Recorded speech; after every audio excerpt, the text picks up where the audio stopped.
Bismillahirrahmanirrahim. Assalamualaikum warahmatullahi wabarakatuh. Waalaikumsalam warahmatullahi wabarakatuh. Alhamdulillahirabbil alamin wa bihi nasta'in wa ala umuri dunya waddin. Wassalatu wassalamu ala asrofil anbiya'i wal mursalin wa ala alihi wa sahbihi ajmain. Amma ba'du. Pertama-tama marilah kita panjatkan puja dan puji syukur kita kehadirat Ilahi Robbi yang mana telah mencurahkan nikmat yang tidak terhingga, baik dari nikmat iman, Islam, dan yang paling penting adalah nikmat sehat walafiat, sehingga pada hari ini kita bisa berkumpul dalam acara diseminasi aksi nyata modul 1.4 terkait dengan budaya positif yang ada di SMA Negeri 1 Kopo. Tak lupa salawat beserta salam marilah kita curah limpahkan kepada junjungan kita baginda alam, yakni Habibina wa Syafi'ina wa Maulana Muhammad Sallallahu alaihi wasallam. Yang terhormat Kepala Sekolah SMA Negeri 1 Kopo Bapak Ahmad SPD MPD, yang saya hormati rekan guru yang sudah membersamai kami, calon guru penggerak angkatan 11 yang insya Allah nanti akan menyampaikan satu diseminasi terkait dengan budaya positif yang ada di SMA Negeri 1 Kopo. Apakah sudah berjalan atau belum? Ya mudah-mudahan sudah berjalan.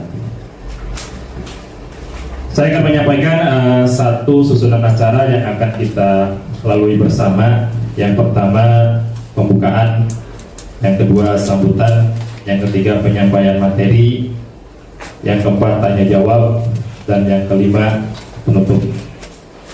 Baiklah Bapak Ibu, untuk mengefisienkan waktu, marilah kita buka acara kegiatan diseminasi aksi nyata modul 1.4 terkait budaya positif dengan melafalkan lafaz al-basmalah. Bismillahirrahmanirrahim. Menginjak ke acara berikutnya, yakni sambutan. Insyaallah sambutan yang akan disampaikan oleh Bapak Kepala Sekolah. Bismillahirrahmanirrahim. Assalamualaikum warahmatullahi wabarakatuh. Waalaikumsalam warahmatullahi wabarakatuh. Alhamdulillah. Alhamdulillahirabbil alamin wassalatu wassalamu ala asyrofil anbiya'i wal mursalin wa ala alihi washabbihi ajmain. Amma ba'du. Yang saya hormati, saya cintai, saya banggakan Bapak Ibu Dewan Guru SMA 1 Kopo. Alhamdulillah ini ada 13 orang, 14 ya, 14 orang. Dan mudah-mudahan walaupun kita berada di ruangan ini sama-sama dalam melaksanakan tugas, tidak mengakibatkan anak-anak kita terlantar ya di kelasnya Bapak Ibu ya. Itu yang selalu menjadi perhatian kita semua. Wabil khusus Bapak Ibu yang menunaikan tugas sebagai calon guru penggerak ya. Alhamdulillah 5 orangnya ada di sini semua ya. Tetapi yang hari ini melakukan apa namanya? Diseminasi 3 orang. Sesi 2 siang ya. Ya alhamdulillah kita semua masih diberikan kesehatan, kesempatan, dan mudah-mudahan Allah senantiasa kesempatan kesehatan ini betul-betul menjadi berkah untuk kita semua. Salawat serta salam semoga senantiasa tercurah kepada junjungan kita Nabi Muhammad Sallallahu Alaihi Wasallam, pada para keluarga, sahabat, dan seluruh umatnya. Khususnya kita ya diberikan kekuatan untuk bisa melaksanakan yang disyariatkan oleh agama kita, dan kita juga diberikan kenikmatan dalam melaksanakan semua itu, dan nanti di akhirat nanti kita mendapatkan syafaat. Amin ya rabbal alamin. Bapak Ibu, terima kasih atas kinerja luar biasa hari ini yang diinisiasi oleh para calon guru penggerak kita, dan ini mudah-mudahan menjadi apa ya, implementasi real ya dalam pelaksanaan tugas kita sehari-hari. Jadi tidak hanya seremonial karena tugas gitu ya, karena tuntutan untuk supaya lulus gitu ya, tetapi betul-betul bermakna dalam pelaksanaan tugas kita selaku pendidik dan akhirnya nanti mewarnai anak-anak kita ya, dan ujung-ujungnya adalah meningkatkan kompetensi lulusan kita Bapak Ibu ya. Itu salah satu tujuan dari seluruh program yang diselenggarakan oleh sekolah, oleh Kementerian Pendidikan, dan merupakan salah satu tujuan dari pendidikan nasional Indonesia. Jadi terima kasih luar biasa dan selamat melaksanakan aktivitas seluruh teman-teman CGP. Mudah-mudahan semuanya tertunaikan dengan baik. Kemudian intinya akhirnya sukses ya. Amin. Lulus gitu ya. Karena ada apa disebut kredibilitas kita ya. Apalagi mundur di jalan jangan sampai ya. Oke, terima kasih. Mohon maaf Bapak Ibu ya. Selamat. Sekian. Assalamualaikum warahmatullahi wabarakatuh. Waalaikumsalam. Terima kasih atas sambutannya. Mudah-mudahan apa yang disampaikan bisa kita jalankan, terutama di lingkungan sekolah kita yang harus lebih baik lagi. Acara berikutnya yakni penyampaian satu materi. Sebelum ke arah sana, saya akan memperkenalkan akan memperkenalkan terkait dengan calon guru penggerak yang akan menyampaikan diseminasi budaya positif. Yang pertama saya sendiri, mungkin sudah tidak asing, Muhammad Hairudin, dan yang kedua Bapak Muhammad Nurholis. Nah, tujuan diseminasi kali ini terkait dengan budaya positif, tujuannya mendiseminasikan pemahaman budaya positif kepada rekan sejawat pada program calon guru penggerak angkatan 11. Nah, ini tujuan kegiatan kita hari ini. Mudah-mudahan apa yang tertuang di dalam satu tujuan kita bisa memaknai dan melaksanakan tujuan itu sendiri secara bersama-sama. Berikutnya, ini sebuah harapan, gak mungkin sebuah tujuan tidak ada harapan. Harapannya itu sendiri, setelah sesi diskusi tentang disiplin positif ini diharapkan bisa mengimplementasikan budaya positif oleh seluruh stakeholder, baik di kelas ataupun cakupannya lebih luas lagi adalah sekolah. Ya. Di sini ada 2 atau 3 kata yang selalu terbesit ketika kita berbicara tentang guru penggerak. Salam guru penggerak. Apa ininya? Kata-katanya? Tergerak, bergerak, dan menggerakkan. Nah, kami di sini CGP berada di kata yang ketiga, yaitu menggerakkan.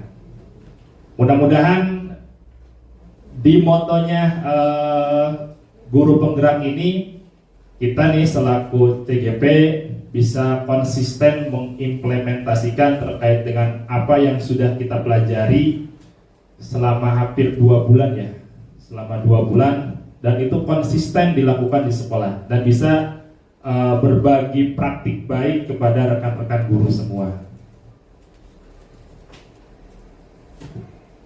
Mari kita hilangkan hiruk pikuk di pikiran kita terkait dengan riuhnya penangani siswa yang mungkin masih di kantin belum masuk, ya. Terus jam-jam rawan untuk pembelajaran, ya. Mari kita tenangkan untuk kegiatan hari ini. Yang pertama, arahkan semua perhatian untuk fokus belajar. Yuk, saya mengajak sama-sama untuk memperhatikan apa yang sudah kami dapatkan selama kegiatan program CGP yang sekarang sudah menginjak modul 2.1. Hadirkan rasa ingin tahu. Saya harapkan sih Bapak Ibu aktif untuk berdiskusi, ya. Tanyakan apa yang perlu ditanyakan, konfirmasi apa yang ingin digali lebih terkait dengan apa yang kami paparkan. Tenang, santai aja, seperti kita santai membersamai murid-murid kita di kelas dan rasa syukur. Oke, sebelum kita masuk lebih dalam lagi terkait dengan materi yang akan kami sampaikan, biasanya ini tren baru ya, tren baru kesepakatan forum diskusi atau diseminasi. Jangankan di sini, di kelas pun kita membuat satu kesepakatan yang disebut dengan kesepakatan kelas. Bahkan di diklat-diklat sana pun, di luar sana suka memunculkan kesepakatan dulu ya. Nah, kira-kira Bapak Ibu, di agenda kali ini kesepakatan forum kita selama diseminasi biar kita mencair, santai, rileks. Kira-kira apa saja nih? Di sini ambil dicontohkan saling menghargai. Saling menghargai di sini itu maksudnya pendapat. Ya. Nah, kira-kira dari Bapak Ibu ada yang mau menambahkan? Ayo. Stop, dihapus dulu. Polis. Ya, Pak TB. Ya, mengangkat tangan. Jadi sebelum bertanya mengangkat tangan terlebih dahulu. Ya. Kalau bahasa kerennya raise hand. Ya. Bahasa-bahasa virtual atau Zoom. Mengangkat tangan ketika akan bertanya ataupun menjawab. Yang ketiga, boleh minum ya, boleh ya, santai. Kita kan waktunya lama ya, 1 jam ke depan. Jadi kasihan kalau misalkan duduk berlama-lama tanpa diiringi dengan minum. Makan aja yang ada jeruknya ya. Berikutnya, cukup? Ya, menjaga kebersihan. Nah, itu penting ya. Penting di sini ada pembina Adiwiyata. Ya. Jadi harus sejalan nih. Budaya positifnya harus sejalan dengan Adiwiyata. Jadi menjaga kebersihan ruangan. Cukup? Cukup ya? Saya ulas kembali kesepakatan forum diseminasi hari ini. Yang pertama, saling menghargai satu sama lain. Yang kedua, mengangkat tangan ketika akan bertanya ataupun menjawab. Yang ketiga, diperbolehkan makan dan minum ketika acara berlangsung. Kita santai aja ya. Yang keempat, menjaga kebersihan ruangan. Ya, nah itulah kesepakatan yang akan kita laksanakan di kegiatan hari ini. Next, oke. Berikutnya. Nah, di sini ada 3 pertanyaan sebelum kita menggali lebih dalam terkait dengan apa sih budaya positif. Ada 3 pertanyaan. Yang pertama, apakah Bapak Ibu setuju terkait dengan 3 pertanyaan ini? Hukuman dapat mendisiplinkan anak. Pernah nggak menghukum? Nah, kira-kira kalau misalkan Pak TB sering menghukum, menurut Pak TB hukuman dapat mendisiplinkan anak, setuju apa enggak? Kadang berhasil, kadang enggak. Kadang berhasil, kadang enggak. Kalau diprosentasekan lebih banyak berhasilnya apa tidaknya? Tidaknya. Ya. Yang kedua, pemberian hukuman dengan hal positif seperti membaca atau membersihkan halaman sekolah dapat meningkatkan disiplin anak. Setuju enggak? Anak lebih senang. Setuju nggak kira-kira? Setuju ya? Anak kalau misalkan dihukum hal yang positif seperti membaca, contohnya membaca atau enggak membersihkan halaman sekolah. Di tingkatan kita sekolah SMA ya, anaknya bisa nggak diarahkan seperti itu kira-kira? Susah ya, susah. Ada tapi ya gitu. Tapi yang kebanyakan ya nggak bisa. Ya. Yang ketiga, belum. Sabar, tenang. Yang ketiga, memberi penghargaan dapat meningkatkan motivasi belajar anak. Setuju nggak? Ini biasanya kan Bapak Ibu kalau untuk merangsang anak biar lebih aktif lagi di sekolah. Saya juga sering melakukan itu. Anak-anak kalau misalkan bisa menjawab pertanyaan ini, Bapak kasih bonus. Bapak kasih hadiah spesial tanpa telur. Apa hadiahnya? Baru mendengar kata hadiah saja, motivasi anak langsung muncul, semangat, riuh. Ya, padahal hadiahnya cuma ucapan terima kasih saja.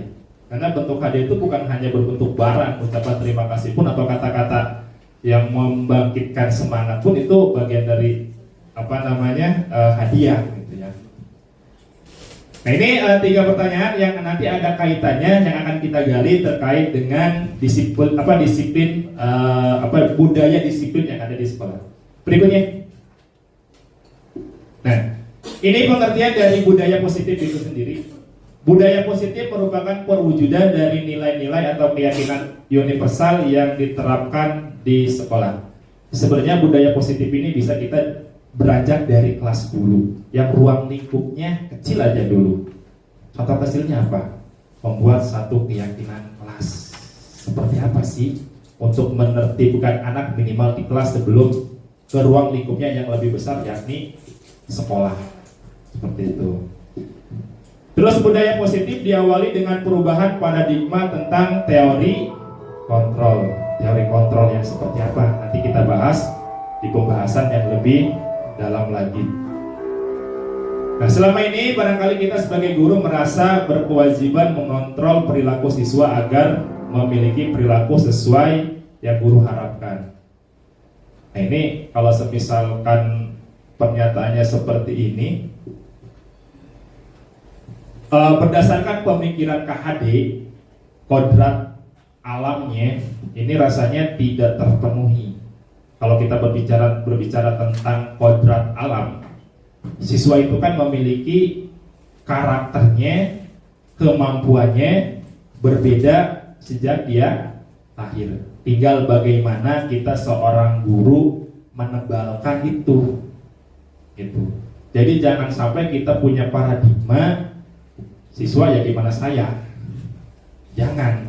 Itu hal yang menurut KHD, bukan menurut saya. Menurut KHD itu hal yang kurang tepat gitu. Terus diikuti juga dengan kodrat zamannya. Kita sesuaikan dengan zaman sekarang. Zamannya apa? Sekarang itu zamannya abad 21, teknologi yang dikedepankan gitu. Makanya jangan heran ketika siswa kita lebih produktif ketimbang kita dan lebih ahli menggunakan IT-nya, karena mereka berada di zamannya sendiri, gitu. Nah ini satu tantangan buat kita. Terus perwujudannya, guru sering memberikan hukuman kepada siswa yang melakukan kesalahan dan memberikan imbalan terhadap perbuatan baik yang dilakukan siswa. Nah mudah-mudahan hal yang sering kita lakukan, termasuk saya pribadi sering melakukan hal yang seperti itu, ternyata ketika sudah mendalami materi ini, ternyata apa yang saya lakukan terkait dengan budaya positif belum mengena ke anak. Makanya kenapa anak kalau misalkan kita omongin sampai berpusat mulut, itu nggak ada yang kena. Apalagi Bu Nita nih selaku BK, ya. Kadang sampai keselnya juga, ya. Nah, di sana harus menjadi refleksi kita, evaluasi kita, apa yang salah, bagaimana cara menanganinya. Nah, nanti kita akan bahas secara panjang lebar terkait dengan bagaimana sih menumbuhkan budaya positif yang ada di sekolah. Nah, tadi saya berbicara selalu budaya positif. Apa saja sih poinnya? Budaya positif di sini ada 6. Yang pertama disiplin positif. Yang kedua, motivasi perilaku manusia. Yang ketiga, keyakinan sekolah atau kelas. Yang keempat, kebutuhan dasar manusia. Yang kelima, posisi kontrol restitusi. Dan yang terakhir, segitiga restitusi. Insya Allah dari keenam nilai budaya positif di sini akan dibahas. Saya dengan Pak Nurholis akan berkolaborasi. Pak Holis akan menjelaskan lebih detail tentang poin 1, 2, dan 3. Nanti saya akan menjelaskan terkait dengan poin 4, 5, dan 6. Next. Oke. Disiplin positif nanti akan disampaikan lebih jauhnya oleh Pak Nurholis. Kepadanya saya persilakan. Silakan tunjukkan aksinya. Tepuk tangan dong. Assalamualaikum warahmatullahi wabarakatuh. Bismillah, alhamdulillah, wassalatu wassalamu ala rasulillah Sayyidina Muhammadin ibn amma ba'du. Selamat siang ibu-ibu, bapak-bapak semuanya. Selamat siang bapak-bapak ibu semuanya. Siang. Masih semangat? Semangat. Alhamdulillahirabbil alamin. Walaupun siang kita harus tetap semangat. Kayaknya tapi ibu-ibu udah lemes sekali ini. Jam rawan. Saya teringat satu ice breaking. Mudah-mudahan ice breaking ini belum digunakan oleh ibu-ibu dan bapak-bapak di kelas. Oke. Biar agak semangat sedikit, boleh saya mohon minta berdiri dulu ibu-ibu dan bapak-bapak semuanya.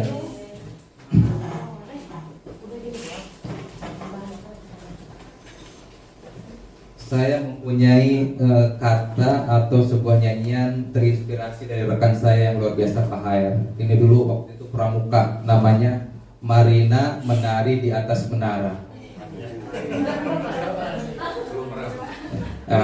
Tapi saya modifikasi di kelas ya, mudah-mudahan belum pernah ini. Tapi kalau pernah nggak apa-apa, kita coba lagi bersemangat. Kalau saya bilang Marina harus bergaya secantik mungkin dan seimut mungkin. Saya kasih contoh ya, Marina gayanya begini. Harus senyum. Marina senyum, imut ya. Menari, tangannya ke sini, lurus ya. Oke, boleh gitu, menari. Di atas, tangannya ke atas nih. Kalau saya sebut menara, tangannya tutup. Nah, siap? Bisa ya tes dulu, tes sekali.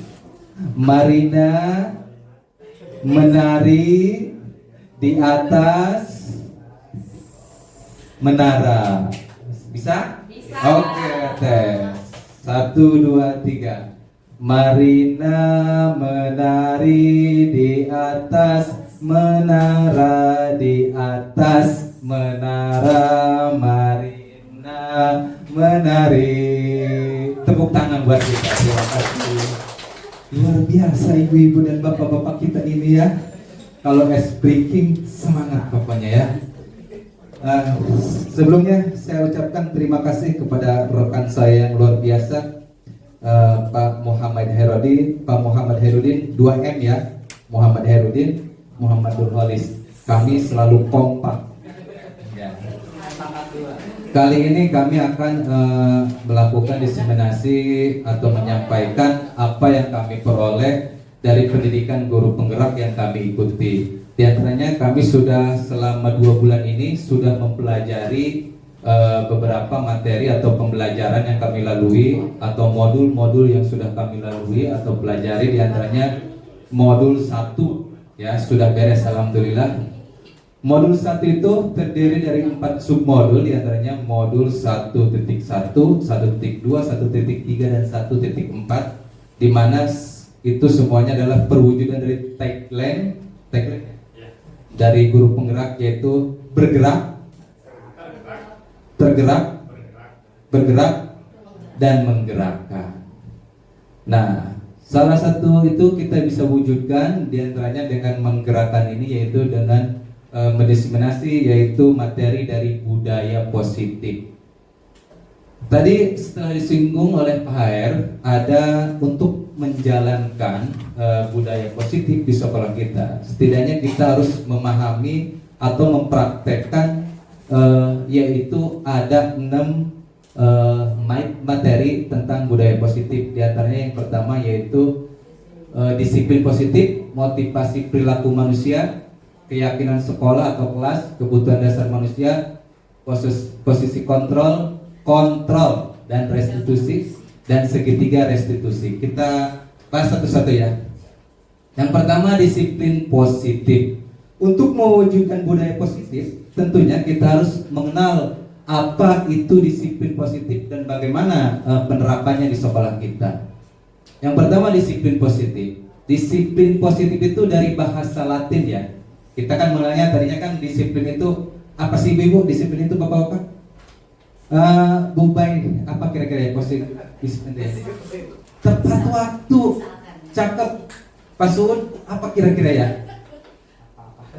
Disiplin itu kira-kira yang ada di benak Pak Suun. Perilaku yang baik. Perilaku yang baik, cakep. Pak Abdullah mau menambahkan mungkin? Sesuai yang seharusnya. Sesuai yang seharusnya, betul sekali. Sesuai yang seharusnya. Kalau saya sebutin sampai maghrib ya. Kita lanjut. Betul sekali yang apa yang ada di benak saya juga sama seperti ibu-ibu dan bapak-bapak semuanya. Sebelum saya mempelajari mengikuti kegiatan guru penggerak, ternyata yang disiplin itu kan ujungnya kita itu intinya ada paksaan karena mengikuti peraturan. Itu disiplin, seolah-olah anak itu disiplin. Ternyata disiplin ini adalah Sokrates itu. Jadi waktu itu muridnya ya, Plato atau Sokrates ya? Plato belajar. Disiplin itu belajar, ya. Belajar. Makanya ada disiplin ilmu alam. Nah, bagian dari filsafat tersebut ya. Jadi disiplina. Apa nih? Disiplina. Nah, yang artinya belajar. Disiplin diri membuat orang menggali potensinya menuju sebuah tujuan apa yang dihargai. Nah, sebenarnya ini asli apa itu makna asli dari kata disiplin itu. Sebenarnya disiplin itu menumbuhkan pembelajaran daripada diri kita atau murid supaya timbul kesadaran. Hanya dengan belajarlah mereka tumbuh, yaitu kesadaran dan bertanggung jawab atas apa yang dia lakukan atau yang dia akan berbuat. Itu sebenarnya makna dari disiplin itu yang sebenarnya, bukan karena tuntutan, bukan karena sesuatu. Nah, di sini disiplin positif merupakan suatu cara penerapan disiplin yang mengajarkan anak bertanggung jawab dan menumbuhkan kesadaran diri berdasarkan nilai-nilai kebajikan. Nah, kira-kira ini seperti ini pengertiannya. Jadi, cara menerapkan disiplin yang benar, disiplin positif itu. Apa efeknya? Anak bertanggung jawab bukan karena peraturan, tetapi karena timbul dari bahasa sederhananya, yaitu timbul kesadaran dalam dirinya, seperti itu, ya. Berdasarkan nilai-nilai kebajikan yang sudah kita kenal atau kita dengar atau kita sepakati. Next.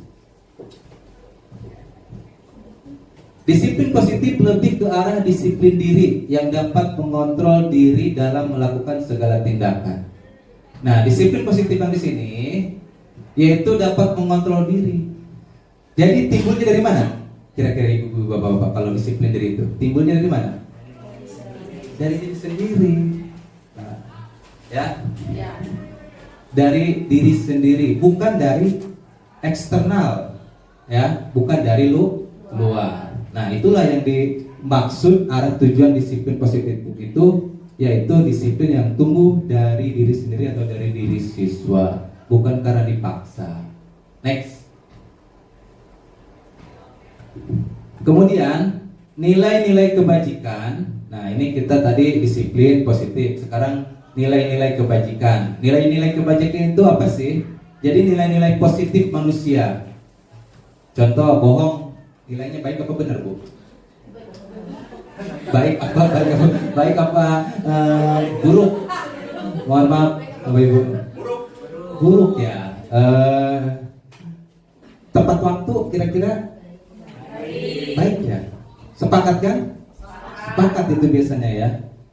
Nah, ini sifat positif manusia yang merupakan tujuan mulia yang ingin dicapai setiap individu. Nah, itu nilai-nilai kebajikan banyak.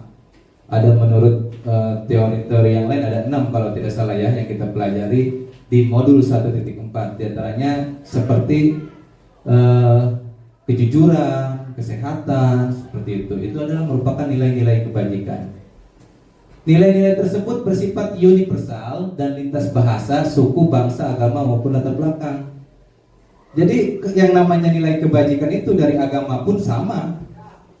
Tidak mengenal di agama Kristen atau Islam, tetap nilai-nilai kebajikan itu orang Kristen misalnya Berbohong itu tidak mungkin menyebut itu adalah nilai baik seperti itu atau nilai kebajikan atau dari suku atau bahasa apapun ya, mau perempuan mau laki-laki, pokoknya nilai-nilai ini sumbernya yaitu dari universal, berlaku untuk semua orang. Oke? Lanjut. Nah, di sini saya atau kami menampilkan 6 karakter profil pelajar Pancasila yang sering digaungkan oleh Ibu Bay dan kawan-kawan ketika memimpin P5 ya. Masih ingat lagunya? Insya Allah pelajar Pancasila beriman dan bertakwa Pada Tuhan yang esa dan berakhlak mulia, berkebinekaan global, gotong royong mandiri kreatif. dan bernalar kritis. Wah, cakep Pak Suhud ya, kalau udah nyanyi Pak Suhud semangat. Nah, tujuan pendidikan. Jadi perlu saya ingatkan Bapak Ibu, ini kami di sini kan menjelaskan tentang tadi yang pertama itu pengantarnya teori kontrol. Teori kontrol bagaimana kita dulu di waktu perkuliahan mungkin ada dasar-dasar pendidikan, psikologi pendidikan dan psikologi perkembangan anak dan sebagainya. Tentu ini mereview pengetahuan kita tentang pendekatan mengenai yaitu cara pedagogik atau mengelola pembelajaran atau mengelola anak sepertinya. Tetapi pendekatan yang kami gunakan di guru PGP ini yaitu pemikiran Ki Hajar Dewantara yang sesuai dengan kebijakan Kementerian Pendidikan Merdeka jilid berapa ya? Jilid 5 ya Pak Surya? Ya. Jilid 5 program Panadim jilid 5 yaitu program guru penggerak seperti itu. Jadi ini basicnya ya, walaupun beberapa metode lain mungkin kita pernah dengar juga, tetapi metode ini merupakan adalah yang sekarang digalakan oleh Kementerian Pendidikan dan Kebudayaan atau Kemendikbudristek. Lanjut. Belum Pak ya tadi, aduh saya belum baca. Ya jadi muaranya dari disiplin atau budaya positif ini tujuannya yaitu menciptakan profil pelajar Pancasila yang 6 ini atau sesuai dengan tujuan pendidikan nasional, yaitu karakter siswa atau murid memiliki karakter beriman, bertakwa, mandiri, berkebinekaan global, bergotong royong, kreatif dan bernalar kritis. Lanjut Pak. Yang kedua itu tadi pengantar mengenai disiplin positif yang mengacu pada nilai-nilai kebajikan. Sekarang yang kedua, untuk menciptakan budaya positif kita harus mengenal dan menerapkan yaitu atau memahami motivasi perilaku manusia. Sebenarnya apa sih yang memotivasi siswa, memotivasi guru, memotivasi manusia melakukan hal tersebut? Ada 3 motivasi perilaku manusia. Berdasarkan teori kontrol, ada 3 motivasi perilaku manusia. Yang pertama yaitu 1, untuk menghindari ketidaknyamanan atau hukuman. Apa? Contohnya, apa yang akan terjadi apabila saya tidak melakukannya?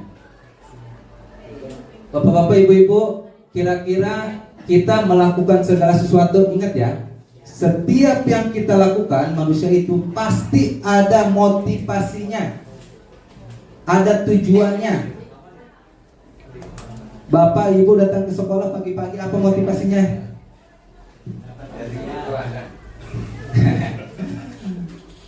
Kita ya, jangankan siswa, kita aja sebagai guru, kita datang pagi ke sekolah itu pasti ada motivasinya. Ada 3 prinsip nih. Yang pertama, untuk menghindari ketidaknyamanan atau hukuman. Waduh, kalau saya datang terlambat gimana ini ke sekolah? Kayaknya udah ada yang berdiri di depan gerbang. Misalnya, kalau murid misalkan. Kedua, untuk mendapatkan imbalan dari orang lain atau institusi. Bisa jadi kita datang ke sekolah itu karena digaji. Guru terbaik. Iya, bisa jadi. Bagus dong. Iya, Pak. Ini tetap ini teori kontrol motivasi. Ada 3 yang melatar belakangi manusia berbuat sesuatu.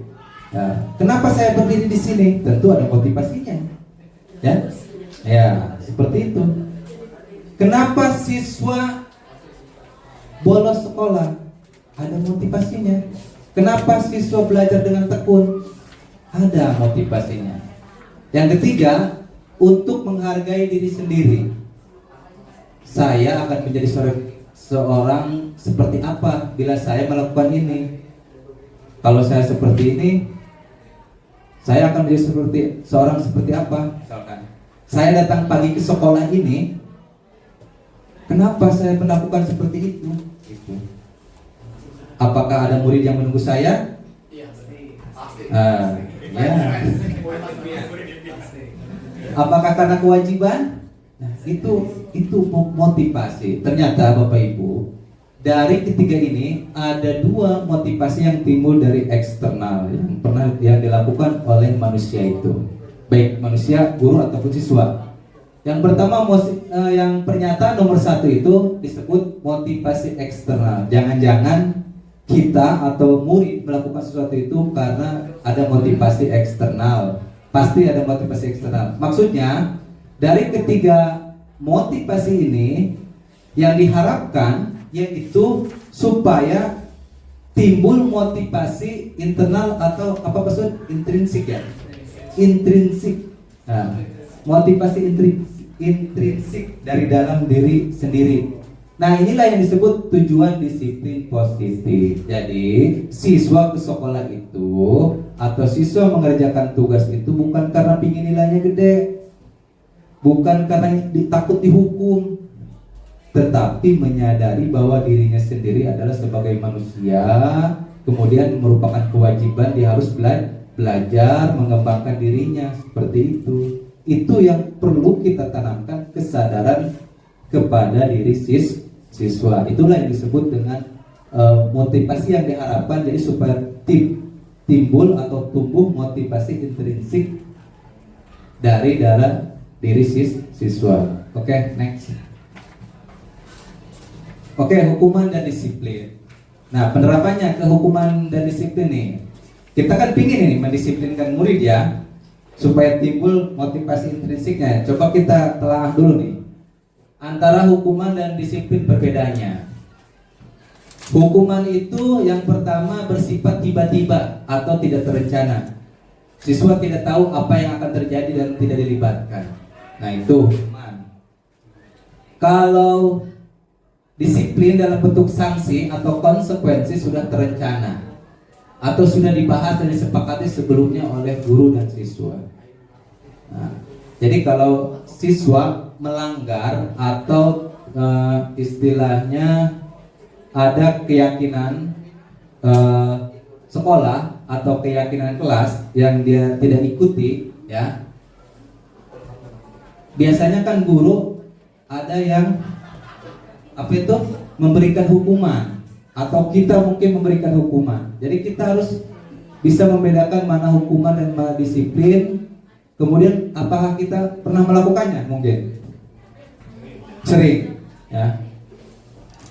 Hukuman hanya bersifat satu arah dari guru yang memberikan dan siswa hanya menerima hukuman tersebut tanpa suatu diskusi atau arah dari guru, baik sebelum atau sesudahnya.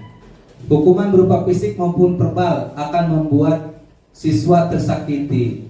Nah, hukuman itu membuat siswa tersakiti. Sanksi dibuat oleh guru sekolah dan siswa sudah mengetahui sanksinya, konsekuensinya yang diterima.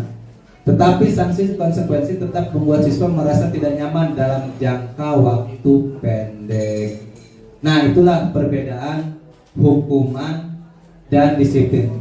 Coba supaya lebih jelasnya kita praktekkan langsung. Hukuman suatu yang menyakitkan dan harus terjadi. Konsekuensi sesuatu yang harus terjadi. Ini perbedaannya. Jadi Bapak Ibu, kalau kita melihat siswa melanggar sesuatu atau melanggar keyakinan, biasanya kita memberikan apakah hukuman, apakah konsekuensi. Coba kita lihat di sini nih. Untuk disiplin kan ya. Sesuatu yang menyakitkan harus terjadi. Kalau konsekuensi sesuatu harus terjadi. Jadi tidak ada kata menyakitkan ya. Hukuman membuat anak sakit fisik maupun hati, sakit untuk jangka waktu lama. Hati-hati ibu-ibu ya, jangan sampai membuat anak-anak kita terluka. Membuat anak merasa tidak nyaman dalam jangka waktu pendek. Konsekuensi juga sama, anak tetap tidak nyaman, tetapi mereka sadar gitu. Ya, itu harus dilalui. Anak bisa membenci kedisiplinan. Dengan konsekuensi, anak menghargai disiplin. Hukuman bersifat paksaan. Konsekuensi, ya, ada stimulus tanggapan. Aksi reaksi hukum Newton 3 ya. Ya. Kemudian hukuman mendorong anak menyakiti diri sendiri. Konsekuensi mendorong anak agar mudah menyesuaikan diri. Hukuman konsep diri akan yang terjadi adalah buruk konsep diri dari anak itu. Kemudian konsekuensi konsep diri yang baik. Jadi bisa anak bertanggung jawab ternyata gitu konsep dirinya. Kemudian anak belajar untuk menyembunyikan kesalahan. Hukuman. Karena sejak dihukum, bohong kan akhirnya. Udah ngerjain tugas, udah pak. Nah gitu kan. Padahal belum. Anak belajar untuk mematuhi peraturan. Hukuman bisa menimbulkan marah pada anak. Nah, ya. Rasa bersalah, merasa dipermalukan, tidak dihargai. Mana? Dino rame. Keliling lapangan 20 kali. Disurakin sama temannya. Angkat kaki 2. Iya. Aduh, jangankan itu ya ibu-ibu bapak-bapak. Kita tanpa sadar kalau ngomong itu di kelas mengkerkel, ya. Maneh, yang hidung, yang goreng, yang hauk, modal deh. Nah, itu kan verbal, ya. Tanpa sadar kita, ya, mengucapkan itu kepada siswa kita. Padahal dia itu kan disaksikan sama teman-temannya, ya. Misalnya seperti itu. Kemudian dengan konsekuensi memang anak kehilangan hak, dibuat tidak nyaman, diasingkan untuk sementara atau time out. Ini disadur dari Restitution Dian Gosen, ya. The Five Position of Control, ya, dari bukunya yang sudah kami baca dan pelajari. Lanjut. Oke nih, supaya kita lebih mudah mengaplikasikannya. Nih kira-kira ya, bapak-bapak, ibu-ibu boleh menjawab. Ini hukuman atau konsekuensi ya. Poin yang atas nomor 1. Mencatat 100 kali di dalam buku kalimat "Saya tidak akan terlambat lagi". Ditulis 100 kali. Hukuman apa? Konsekuensi. Hukuman ya. Oke, boleh. Lari keliling lapangan basket 2 kali karena terlambat hadir di sekolah. Hukuman apa konsekuensi? Hukuman, boleh. Murid diminta untuk push up 15 kali karena tidak menggunakan masker ke sekolah. Hukuman bukan? Atau konsekuensi? Ya, ada yang jawab hukuman, ada yang jawab konsekuensi. Kita cek tar ya. Menggantikan kertas teman yang telah dicoret-coret. Konsekuensi. Membersihkan tumpahan air di meja tulis karena tersenggol pada saat belajar. Konsekuensi. Murid disuruh untuk mengenakan sepatu seharian di sekolah. Untuk tidak mengenakan ya sepatu seharian di sekolah karena tidak menggunakan sepatu hitam. Jadi anak suruh pakai baju sepatu hitam karena dia tidak pakai sepatu hitam, sama guru ya disuruh ya seharian nggak pakai sepatu, ke kantin nggak pakai sepatu, kemana-mana nggak pakai sepatu gitu ya. Yang terakhir nih, lari mengelilingi lapangan basket 2 kali karena terlambat 10 menit untuk pelajaran PJOK. Konsekuensi ya. Jadi ada pelajaran PJOK, mungkin guru PJOK ya. Dia terlambat 10 menit, suruh keliling lapangan basket 20 kali misalkan ya. Nah, itu termasuk konsekuensi atau hukuman. Coba kita cek satu-satu. Oh, ternyata yang atas yang pertama hukuman. Ini juga lari mengelilingi lapangan basket 2 kali hukuman. Mori diminta push up 15 kali hukuman. Mengganti kertas tugas teman yang telah dicoret-coret konsekuensi. Membersihkan tumpahan air di meja tulis karena tersenggol pada saat belajar konsekuensi. Murid disuruh untuk mengenakan sepatu seharian hukuman. Lari mengelilingi lapangan basket 2 kali karena terlambat 10 menit untuk pelajaran PJOK konsekuensi. Sampai di sini saya mau bertanya dulu ya, supaya kita tercerahkan sedikit. Kenapa menggantikan kertas teman yang telah dicoret-coret itu konsekuensi?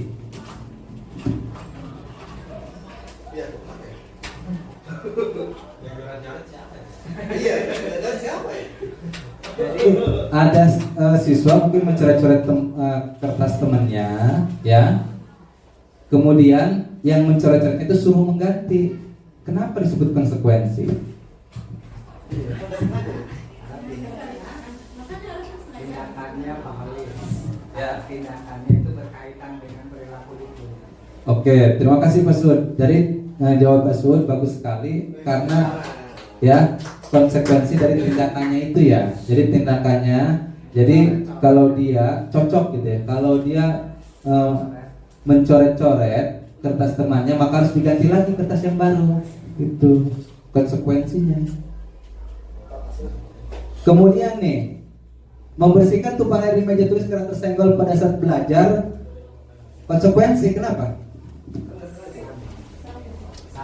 Sama konsekuensinya kan ini, jadi ada airnya kotor harus dibersihkan. Coba pertanyaan selanjutnya. Nih, yang ini sama. Tapi beda ya. Lari mengelilingi 2 kali. Yang ini mau hukuman. Kalau pas pelajaran PJOK bukan hukuman, konsekuensi. Kenapa Pak Bang? Karena kalau yang terakhir itu dalam pembelajaran sudah ada kesepakatan. Oke, terima kasih. Tepuk tangan buat Pak Bangi. Karena sudah ada kesepakatan katanya. Ada lagi yang lain? Oke.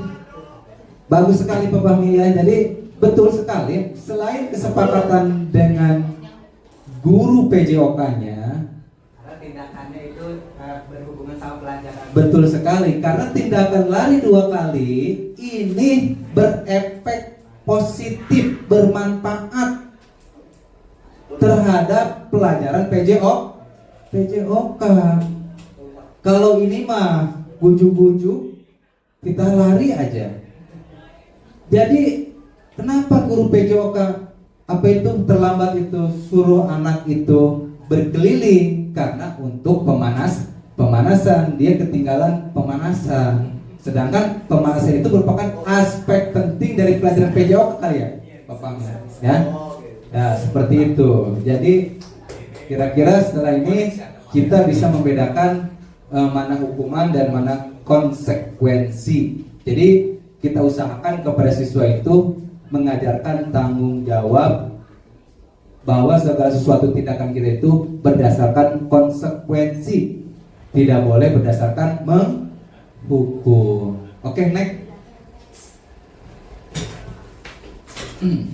Penghargaan. Kalau tadi hukuman, biasanya kita sering memberikan reward atau penghargaan. Apakah penghargaan itu merupakan hukuman juga atau apresiasi? Di sini sama halnya dengan hukuman, ternyata penghargaan juga seperti menghukum seseorang. Berikut pengaruh buruk penghargaan terhadap anak menurut Hon. Insya Allah tidak salah nyebut. Ternyata kita juga kan kalau sering memberikan penghargaan ada efeknya gitu ya. Yang pertama, memberikan pengaruh jangka pendek dan jangka panjang. Kedua, penghargaan tidak efektif. Ketiga, penghargaan merusak hubungan. Keempat, penghargaan mengurangi kualitas. Jadi berdasarkan pendapat KON bahwa sama halnya dengan hukuman, maksudnya kita juga tidak boleh sering memberikan penghargaan kepada murid. Kita harus lihat situasi dan kondisi seperti itu, ya. Jadi kira-kira kalau memberikan penghargaan kepada murid boleh apa tidak? Boleh. Sangat boleh sekali, ya. Tetapi dengan kita memberikan penghargaan terus-menerus itu merupakan menimbulkan efek negatif atau sama halnya dengan hukuman. Kita dikasih penghargaan sama atasan itu kalau tujuan kita reward itu, kita biasanya akan rusak hubungan. Jadi berewe ke guruna ya. Misal. Mohon maaf Bapak Ibu, silakan diminum dulu.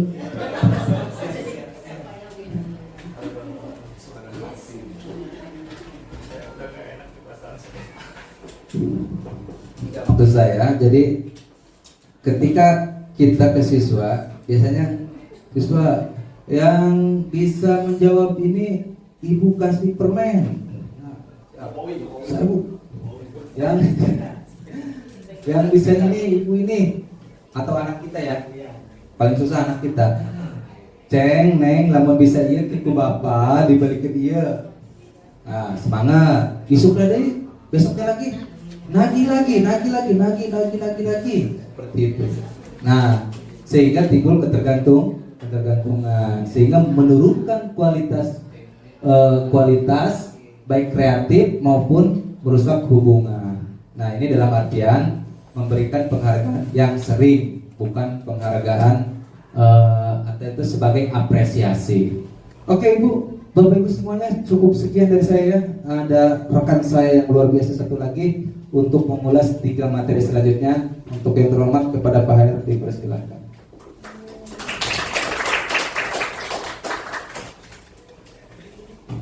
Sangat luar biasa pemaparan dari Pak Nurholis terkait dengan disiplin positif, motivasi dan juga keyakinan kelas. Pada intinya dari ketiga poin itu bermuara di keyakinan kelas atau keyakinan sekolah. Sedikit saya mengulas terkait dengan keyakinan kelas. Keyakinan kelas yang selama ini terpampang di kelas itu lebih kepada peraturan, dilarang terlambat. Nah hal-hal yang seperti itulah kita ubah menjadi satu kata-kata mutiara yang bisa membangkitkan satu motivasi intrinsik atau motivasi yang ada di dalam diri siswa itu sendiri, ya. Oke, berikutnya saya akan mencoba menjelaskan tentang kebutuhan dasar manusia. Ini bukan hanya sekedar dari siswa saja. Kebutuhan dasar manusia ya tergantung termasuk kita selaku guru juga memiliki kebutuhan itu sendiri. Di sini ada pernyataan, ketika seorang murid melakukan suatu perbuatan yang bertentangan dengan nilai-nilai kebajikan, nilai kebajikan tadi yang dijelaskan oleh Pak Nurholis seperti halnya tanggung jawab, disiplin, kebersihan, ya, atau melanggar peraturan, hal itu sebenarnya dikarenakan mereka gagal memenuhi kebutuhan dasar mereka. Kenapa sih mereka bisa melakukan itu? Sabar, ya. Tentunya ada alasan tersendiri kenapa siswa bolos, kenapa guru terlambat, atau kenapa siswa tidak mengerjakan tugas tepat waktu, atau enggak siswa tidak mengerjakan tugas sama sekali. Ya, kita tidak fair kalau misalkan mencari kesalahan-kesalahan dari siswanya itu sendiri. dari gurunya. Kenapa guru terlambat mengerjakan administrasi yang seharusnya dikumpulkan tepat waktu? Di sini terkait dengan kebutuhan dasar manusia itu sendiri. Ada yang hilang berarti, ya. Nah, terkait dengan kebutuhan dasar manusia apa saja sih? Next. Nah, di sini ada 5 kebutuhan dasar manusia. Yang pertama, bertahan hidup atau survival. Yang kedua, kekuasaan, power. Yang ketiga, kasih sayang dan rasa diterima, love and, bacanya gimana, Bu Sri? Belonging. Yang keempat, kesenangan, fun. Dan yang kelima, kebebasan, freedom. Dari 5 kebutuhan dasar manusia ini, ketika kita ada salah satu saja yang tidak terpenuhi, rasanya nilai kebajikan yang seharusnya timbul dan muncul itu tidak nampak. Seperti halnya tadi, siswa datang terlambat atau guru datang terlambat. Kira-kira kalau kita melihat dari 5 kebutuhan dasar manusia ini, mana yang hilang? Kira-kira mana? Sebelum saya menjelaskan satu persatu. Kasih sayang dan rasa diterima. Oke, kita jelaskan. Yang pertama, kalau yang itu kebutuhan sifat psikologis, kebutuhan untuk disayang dan diterima. Intinya ingin ada pengakuan bahwa saya ini adalah siswa yang mungkin rajin, ya. Intinya ada pengakuan lah. Dan yang kedua, kebutuhan untuk mencapai kesenangan, bahagia dan tertawa. Ini untuk penjelasan di kebutuhan dasar manusia berupa kesenangan atau fun. Salah satu contoh yang bisa kita ambil, kebutuhan untuk mencari satu kesenangan, bahagia dan tertawa. Contoh gini. Kadang saya menemukan satu kasus di kelas. Siswa pada saat pelajaran saya bahasa Indonesia, dia lebih senang menggambar kartun lah, menggambar abstrak lah. Padahal pada saat itu pelajarannya bukan pelajaran bahasa Indonesia. Berarti kan di sini ada satu nilai kebutuhan kesenangan yang dia tidak terpenuhi, gitu, ya. Terus kebutuhan yang sifatnya psikologis untuk bertahan hidup seperti makan, kesehatan, dan rumah. Ini penjelasan dari kebutuhan dasar manusia bertahan hidup atau survival. Seperti itu. Kira-kira kalau misalkan kita bertahan hidup, salah satu contohnya seperti apa? Manusia yang kebutuhan dasar untuk bertahan hidupnya tidak terpenuhi. Contohnya apa? Kenapa? Lemes kalau belajar. Mungkin pagi-pagi terlambat karena berburu sarapan terlebih dahulu, gitu ya. Itu salah satu contoh yang bisa kita temukan. Terus kebutuhan akan pengakuan atas kemampuannya. Ini tadi saya kaitkan dengan hukuman yang sifatnya adalah pemberian penghargaan. Sebenarnya tidak semuanya bentuk penghargaan itu berupa hukuman. Tapi kalau kita memberikan satu apresiasi, juga ini termasuk ke dalam kebutuhan akan pengakuan atas kemampuan. Bagaimana kalau semisalkan ada siswa yang berprestasi, tapi sekolah atau ada guru yang tidak peduli itu? Frustasi nggak? Pasti ya, frustasi. Ada satu kebutuhan dasar manusia yang tidak terpenuhi. Salah satunya kebutuhan akan pengakuan atas kemampuannya. Nah tadi yang tadi dijelaskan oleh Pak Holis terkait dengan hukuman, hadiah berupa hukuman juga itu tidak selamanya. Tergantung kita memaknai dari sudut pandang mana kita memaknainya. Kalau misalkan dari sudut pandang ini, saya sepakat. Kita harus memberikan satu apresiasi. Kalau misalkan tidak, jangankan siswa, Pak Holis saja kalau misalkan di tahun berapa tadi?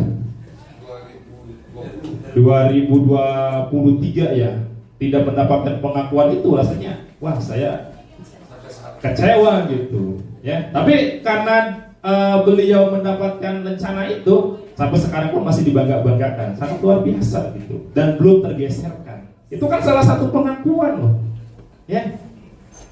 Terus yang kelima, kebebasan dalam menentukan satu pilihan. Ini kebebasan.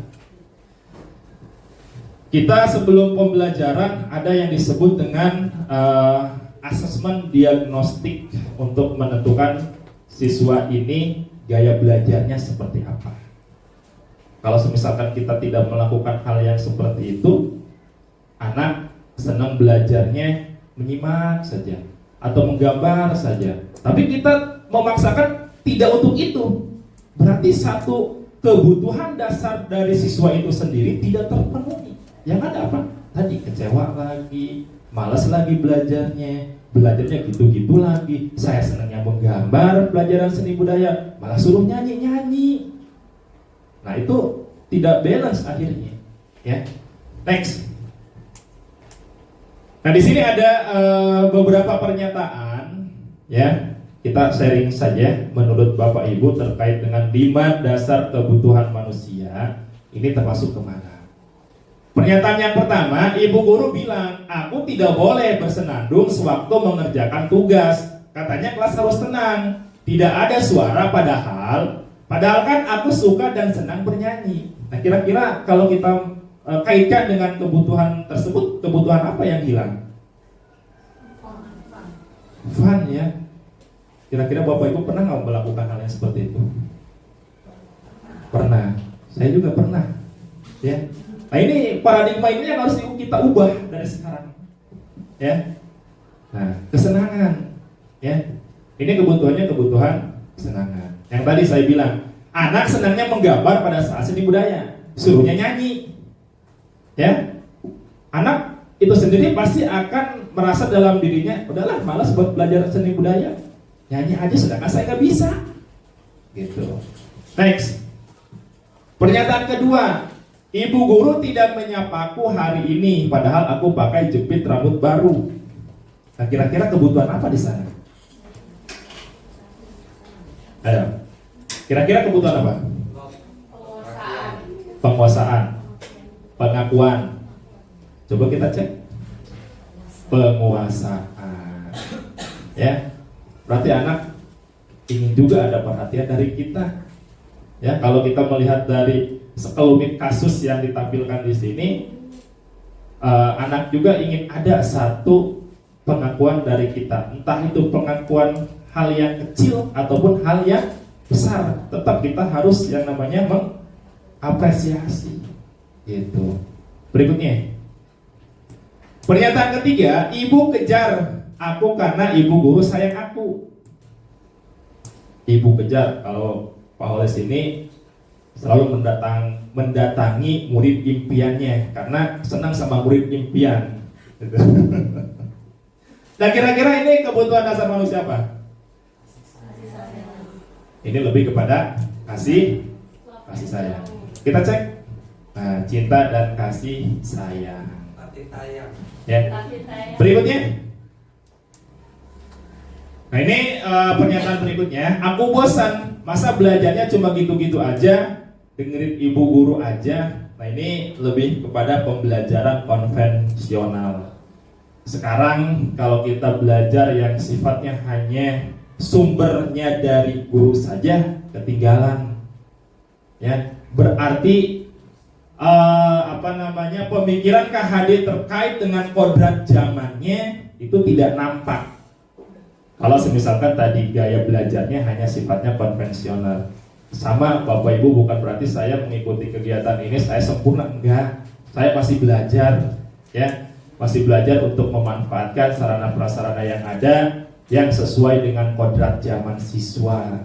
Tapi kita ubah, yuk kita sama-sama memanfaatkan fasilitas yang ada, sumber daya yang ada untuk memberikan satu kesan positif pembelajaran di kelas kepada siswa. Ya. Nah kira-kira kebutuhan apa? kebebasan. Ya. Siswa senangnya main komputer, ya arahkan. Siswa senangnya belajarnya di luar, arahkan. Jadi jangan memaksakan kehendak. Gitu. Next. Nah itu ya. Berikutnya ini terkait dengan posisi kontrol restitusi. Ini masih ada kaitannya dengan kebutuhan dasar manusia. Apa itu kontrol restitusi? Di sini ada 5 kontrol restitusi. Yang pertama penghukum. Yang kedua pembuat merasa bersalah. Yang ketiga teman. 4 pemantau. Yang kelima adalah manajer. Kira-kira Bapak Ibu ketika melihat satu kasus anak, ya, posisi Bapak Ibu menempatkannya di mana? Penghukumkah? Pembuat merasa bersalahkah? Temankah? Pemataukah? Manajerkah? Semua. Sangat luar biasa. Sama saya juga. Penghukum pernah. Pembuat merasa bersalah pernah. Teman juga pernah. Pemantau, manajer, ya tadi semuanya kita ambil borong, ya, tidak satu persatu. Oke, kita jelaskan. Penghukum, pembuat merasa bersalah, teman, pemantau, dan manajer yang seperti apa sih? Oke, next. Di sini ada tabel, ya. Tabel terkait dengan 5 posisi kontrol. Yang pertama ada identitas gagal. Ini kontrolnya berarti dari luar. Siapa itu? Mungkin dari, kalau siswa yang bersalah berarti dari gurunya. Yang kedua, identitas berhasil, sukses, atau kontrol dari luar juga. Dan yang ketiga, identitas berhasil atau sukses ini kontrol diri. Ini terkait dengan anak harus punya satu motivasi intrinsik. Ketika dia bersalah, jangan sampai motivasi intrinsiknya kenapa saya berbuat salah dan bagaimana cara menyelesaikan permasalahan itu sendiri. Itu harus datang dari unsur intrinsik atau diri si siswa itu sendiri atau di dirinya sendiri. Nah, ini menghindari hukuman atau penghukum, menghardik, menunjuk-nunjuk, menyakiti, menyindir. Kalau misalkan menghardik kita nggak ada ya kepada siswa. Menunjuk-nunjuk, kamu dasar, bahasa binatang keluar semua, satu Ragunan keluar semua. Ya, mudah-mudahan di sini nggak ada. Tapi kalau semisal menyakiti ada nggak? Mudah-mudahan nggak ada. Di sini masih gurunya baik-baik. Tapi kalau menyindir, saya setiap hari menyindir terus. Kalau siswa yang tidur dikit langsung sindir. Ya. Tapi nyindir yang dikaitkan dengan materi gitu. Itu sebagai penghukum. Ini diperbuat oleh guru ya. Terus membuat orang merasa bersalah, berceramah dan mengatakan seharusnya kamu itu jangan melakukan seperti itu dan seharusnya seperti ini. Nah, ini yang disebut dengan membuat orang merasa bersalah. Apa dampak yang diterima oleh siswa tersebut? Minder, takut, menghindar. Itu hal-hal yang pasti akan berdampak kepada siswa secara tidak langsung. Ya. Ada juga ibu kecewa atau saya kecewa, bapak kecewa. Nah, itu salah satu. Oke, kita lanjutkan ya, masih di tabel. Nah, bagaimana kalau misalkan teman ini membuatkan alasan-alasan untuk muridnya? Alasan-alasan di sini maksudnya alasan kenapa kamu bersalah, ya. Tapi dengan bahasa-bahasa yang kita sebagai memposisikan diri sebagai teman si murid itu sendiri. Tapi jangan kebablasan. Karena kalau kita memposisikan diri sebagai teman murid, kadang muridnya agak sedikit ngelunjak gitu. Ya, harus ada batasannya juga. Terus bagaimana kalau sebagai pemantau, menghitung dan mengukur? Ini biasanya saya pribadi ya, kalau mengukur siswa ketika siswa memahami pembelajaran yang saya ajarkan, tolak ukurnya adalah dari hasil nilai ulangan. Bapak Ibu kira-kira sama nggak dengan saya? Ya, hampir rata sama ya. Untuk mengukur indikator apakah siswa ini berhasil atau tidak, itu kan salah satunya dari hasil ulangan.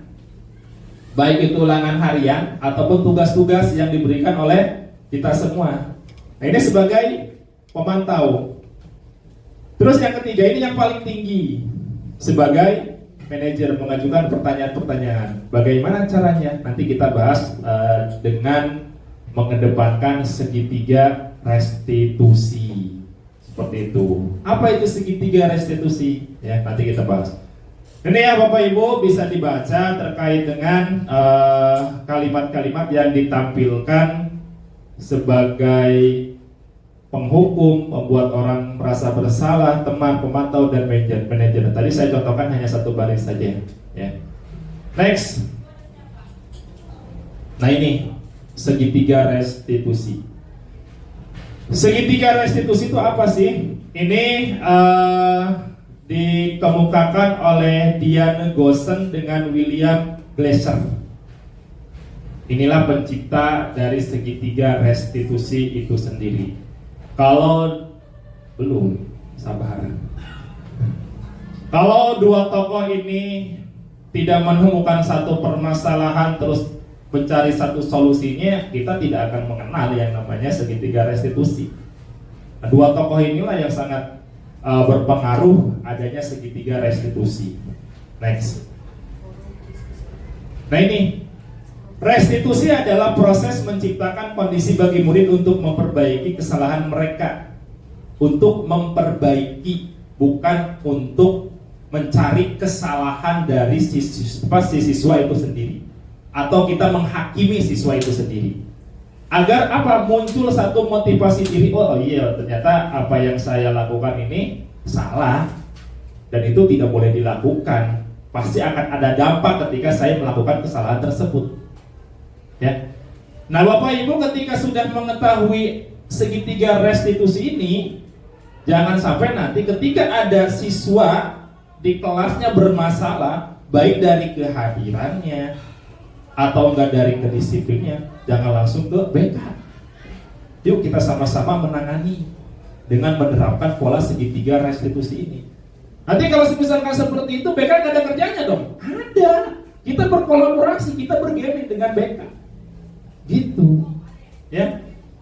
Dan ketika adanya ini, BK sebenarnya dimudahkan di dalam menangani siswa. Ya. Menurut pemahaman saya, ketika sudah mendapatkan penjelasan terkait dengan segitiga restitusi itu sendiri, ya. Jadi tetap BK ini polanya ada, kerjanya ada. Bukan berarti kita menangani siswa di kelas semuanya oleh kita. Kita harus berkolaborasi.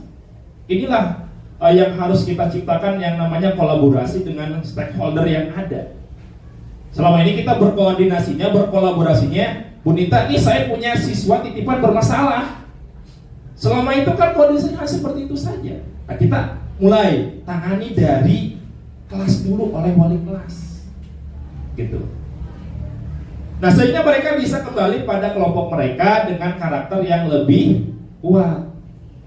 Tadi ketika kita memunculkan atau menggali kenapa melakukan hal yang seperti itu, ada masalah apa, ya, sehingga dia menyadari, oh iya ternyata saya ini melakukan seperti itu salah, sehingga memunculkan diri yang lebih kuat ke kelompoknya itu sendiri. Ini berdasarkan Gossen di tahun 2004. Nah, restitusi juga membantu murid menjadi lebih memiliki tujuan, disiplin positif, dan memulihkan dirinya setelah berbuat salah. Jangan sampai ketika kita melakukan segitiga restitusi, dampak yang dialami oleh siswa itu berdampak minder. Gagal berarti segitiga restitusinya. Tujuan dari segitiga restitusi itu bukan membuat anak di endingnya dia malah minder, dia malah tambah berontak, dia malah brutal. Tidak. Tapi memposisikan dirinya, saya bersalah, saya harus memperbaiki itu. Jadi ada kadar nilai positif yang dimunculkan. Gitu. Itu di segitiga restitusi. Next. Nah ini gambarnya. Apa saja tahapannya? Ada 3 tahapan di dalam segitiga restitusi. Yang pertama, menstabilkan identitas. Jadi membacanya dari bawah dulu. Ya, menstabilkan identitas. Yang kedua, validasi tindakan yang salah. Dan yang ketiga, menanyakan satu keyakinan. Nah, bisa dijabarkan di sana, segitiga restitusi adalah suatu proses dialog yang dijalankan oleh guru atau orang tua agar dapat menghasilkan murid yang mandiri dan bertanggung jawab. Selama ini kan kita menangani siswa ketika sudah ngomong panjang lebar menasehati sampai keluar busa ibaratnya, tetap siswa melakukan kesalahannya lagi, tetap siswa membolos lagi, tetap siswa absennya berantakan di kelas. Nah, berarti kan kita belum sepenuhnya menjalankan segitiga restitusi yang betul. Gitu. Yuk kita sama-sama mencoba. Saya juga bukan berarti ngomong seperti ini saya orang yang sempurna menjalankan ini, enggak. Tapi kita sama-sama yuk segera membuat satu segitiga restitusi ketika kita menangani siswa-siswa kita yang unik. Ya, bukan bermasalah tapi unik. Next. Nah ini ya langkah-langkahnya. Menstabilkan identitas itu kita semua akan melakukan hal terbaik yang bisa kita lakukan. Itu teori kontrolnya, menanyakan kesalahan apa yang dia berbuat. Itu terkait dengan menstabilkan identitas. Jangan langsung, kamu ini kenapa setiap hari telat? Itu saya sering melakukan itu. Oh, ternyata saya salah. Ya, langsung menghakimi anak itu selalu telat tanpa kita mendengarkan alasan-alasan dia. Ya, nah biasanya ini BK nih. Ya, terus validasi tindakan yang salah. Semua perilaku memiliki alasan. Nah, kita cari alasannya. Kenapa melakukan itu? Ya, jangan langsung menjudge kamu. Nanti saya tampilkan satu video inspirasi. Mudah-mudahan di kita nggak ada di akhir ya. Terus yang ketiga, menanyakan satu keyakinan. Kita semua memiliki motivasi internal. Keyakinan apa kira-kira yang melanggar? Ini kita kembali lagi kepada nilai-nilai kebajikan yang tadi dijelaskan oleh Pak Nurholis. Gitu. Jadi intinya dari langkah-langkah segitiga restitusi ini, bagaimana caranya menstabilkan diri siswa itu sendiri. Jangan sampai kita langsung menjudge bahwa siswa itu salah, siswa itu perilakunya tidak benar. Intinya hindari hal-hal yang seperti itu. Kita ajak berbicara, ajak dialog baik-baik, tanyakan, dengarkan keluh kesahnya, alasannya kenapa bisa melakukan hal yang demikian. Gitu. Next. Ini salah satu contohnya. Ada beberapa pernyataan terkait dengan menstabilkan identitas, validasi tindakan yang salah, menanyakan satu keyakinan. Kalau menstabilkan identitas seperti apa? Membuat kesalahan sesuatu yang wajar. Tidak ada manusia yang sempurna. Jangankan siswa, kita aja sering melakukan satu kesalahan. Ya. Terus validasi tindakan yang salah. Kamu bisa bertindak lebih gegabah lagi dari ini, atau bisa juga kamu pasti punya alasan mengapa melakukan hal tersebut. Biasanya menggunakan bahasa-bahasa seperti ini, kadang gini, konsep seperti ini kalau kita menggunakan bahasa yang tinggi salah juga. Makanya turunkan nadanya, intonasinya, karena intonasi itu bisa mempengaruhi penerimaan makna omongan kita, verbal kita oleh siswa. Gitu. Kenapa kamu berbuat seperti itu? Pasti anak menanggapnya, oh ini guru ini marah loh sama saya. Tapi kalau kita menurunkan intonasi, ya, nah, kamu kenapa yang melakukan seperti itu? Beda lagi ya penerimaannya. Pasti anak akan merasa, oh saya tidak dipersalahkan seperti itu, tidak dimarahin dan lain sebagainya. Ya. Terus yang berikutnya menanyakan satu keyakinan. Sebagai keluarga atau kelas, apa keyakinan atau apa yang kita yakini, atau nilai-nilai apa yang telah kita sepakati. Nah, ini terkait dengan kalau misalkan ada satu siswa yang melanggar peraturan yang ada di kelas. Tentunya kan kita tadi ada satu materi atau satu pembahasan terkait dengan satu keyakinan kelas atau keyakinan sekolah. Nah, kita kaitkan dengan itu. Bagaimana kalau belum? Ya buat keyakinan kelasnya, buat keyakinan sekolahnya, pampang di tembok. Dan itu menjadi satu peraturan yang harus ditaati dan dijalankan oleh semuanya. Gitu. Next. Nah ini Bapak Ibu, saya punya satu video, durasinya 10 menit. Nanti saya akan kaitkan dengan 6 budaya positif yang ada di sekolah. Ya, selamat menyaksikan.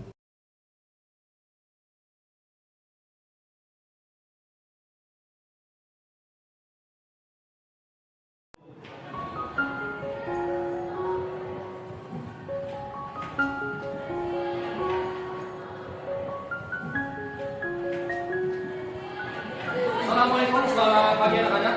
Waalaikumsalam, Pak. Ada yang telat ke hari ini? Ini tempat duduk siapa? Dea, Pak. Dea.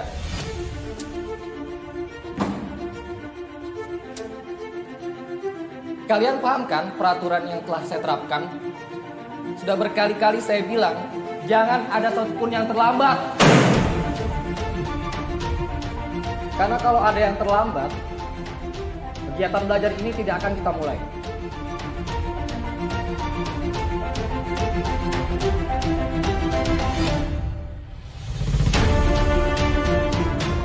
Kalian kan sudah sepakat dengan peraturan ini. Tapi kenapa masih ada yang telat?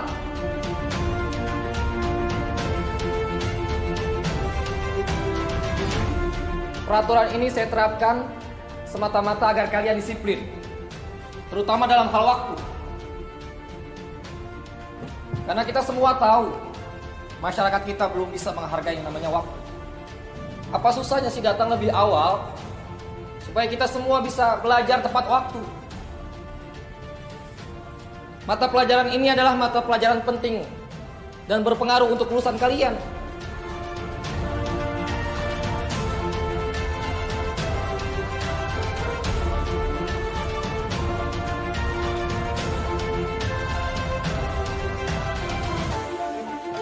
Apa jadinya kalau kalian jarang belajar cuma gara-gara tidak disiplin dan datang tidak tepat waktu? Dia, dari mana ya kamu jam segini baru datang? Lihat tuh teman-teman kamu, gak bisa belajar gara-gara kamu.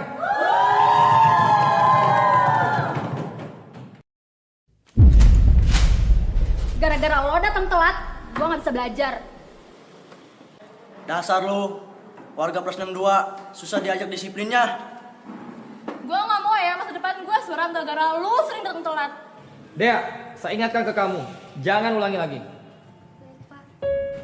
Baik, sekarang kamu silakan duduk.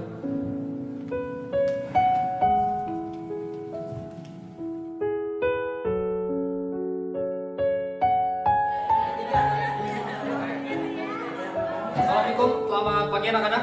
Waalaikumsalam, pagi Pak. Mana dia? Gak kabur juga tuh anak. Kemarin udah dikasih tahu, sekarang telat lagi. Assalamualaikum Pak, maaf saya telat lagi. Sudah, gak usah banyak alasan. Sekarang kamu berdiri di depan sepanjang pelajaran saya.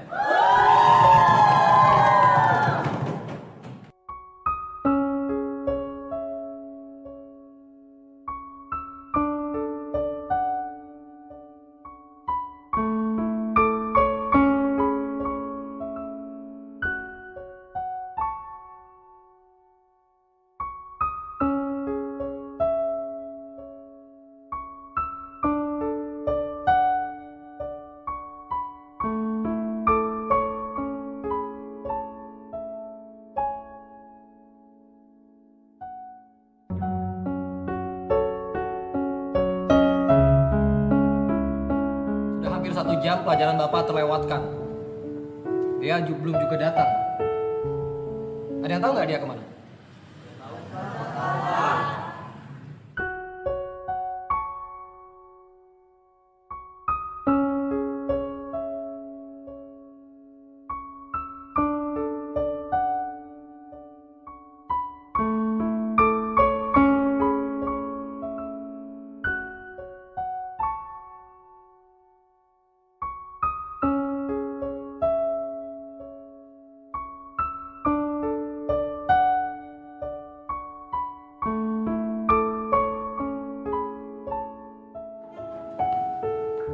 Assalamualaikum. Waalaikumsalam. Pagi anak-anak.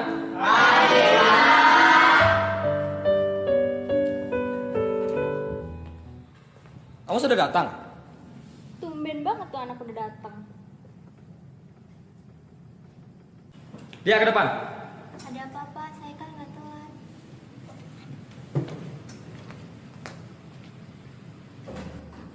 Apa yang membuat kamu belakangan ini sering telat, Dek?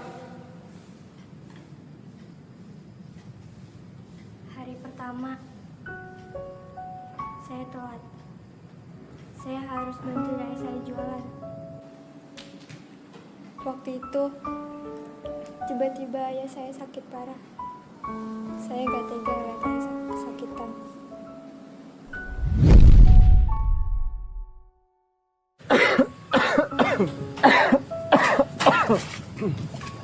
Ayah kenapa ya? Nggak apa-apa kok. Ayah mendingan istirahat aja. Ayah kuat kok. Tapi kan ayah lagi sakit. Kalau ayah nggak kerja, siapa lagi yang cari uang buat kamu?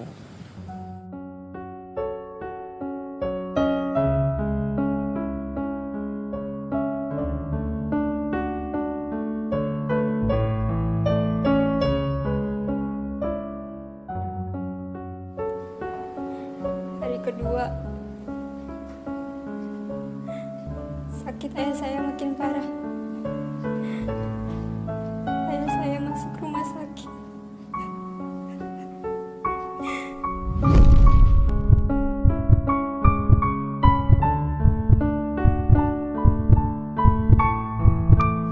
Hasil pemeriksaan jantung bapakmu semakin melemah. Sebaiknya harus mengambil tindakan operasi.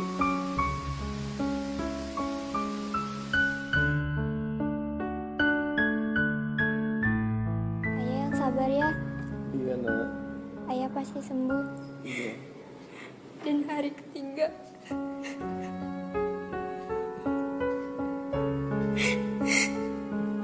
ayah saya meninggal. Kami sudah berusaha semaksimal mungkin, tapi takdir berkehendak lain. Kami turut berduka cita. Ayah.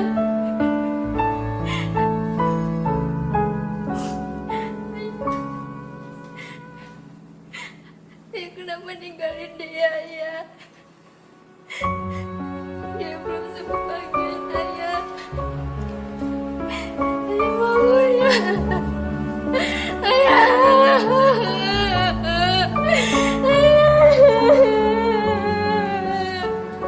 Ayah. Ayah bangun.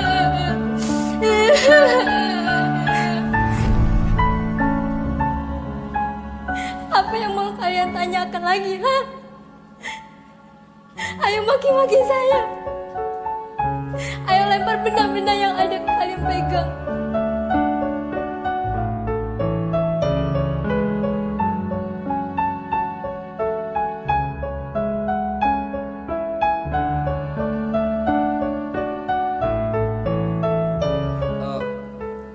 Mak, maafkan Bapak, nak. Bapak mau hukum saya lagi? Ayo hukum saya. Kenapa kalian semua diam?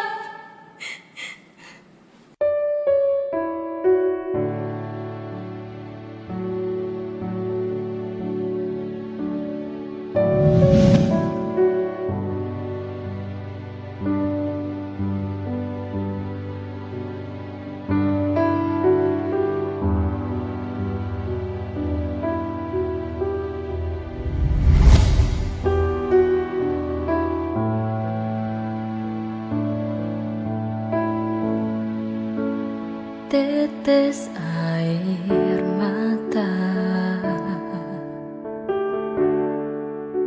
menjadi saksi bisu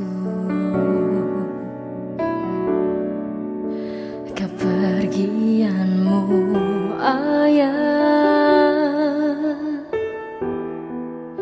untuk selama-lamanya. Kau kan selalu ada, meski kau telah tiada.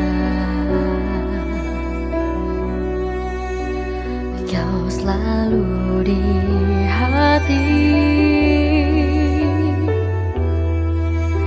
untuk selama-lamanya.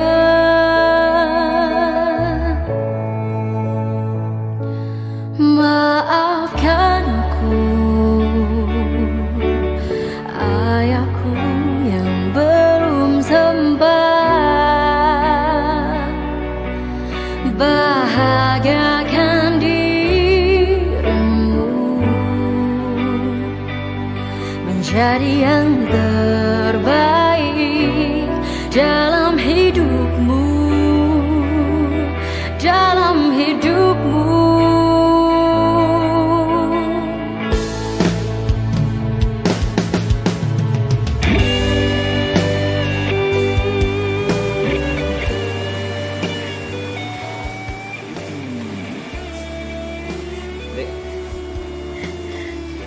Bapak ya, Bapak turut berduka cita atas musibah ini. Kami sabar ya.